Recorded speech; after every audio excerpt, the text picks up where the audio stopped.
అండి నమస్తే. మీ అబ్బాయికి ఏంటండి సాఫ్ట్వేర్ జాబ్ అని, మీ అమ్మాయి అదృష్టవంతురాలు, మీ అల్లుడు సాఫ్ట్వేర్ ఎంప్లాయ్ అంట కదా అనేది ఇప్పుడు పరిస్థితి అంతా మారిపోయింది. ప్రతిష్టాత్మకంగా 5,000 మంది ఉద్యోగస్తులు జాబులు పోగొట్టుకుంటున్నారు.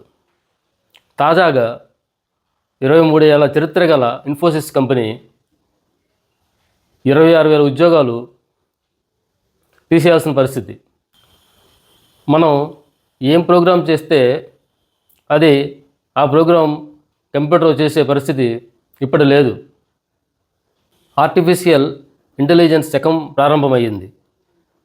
వేల కోట్ల పెట్టుబడి పెట్టిన కంపెనీలు ఇంజనీర్లని, సాఫ్ట్వేర్ ఎంప్లాయీస్ని ఒక ప్రోగ్రాం రాసిమ్మంటే ఒక నలుగురు సాఫ్ట్వేర్ ఎంప్లాయీస్ పగలనక రాత్రనక నిద్రాహారాలు మాని కష్టపడి ఒక ప్రోగ్రాం చేసిస్తే ఆర్టిఫిషియల్ ఇంటెలిజెన్స్ ద్వారా మనుషులతో సంబంధం లేకుండా పనులు జరిపించాలని టెక్నాలజీస్లో ముందుంటున్నారు.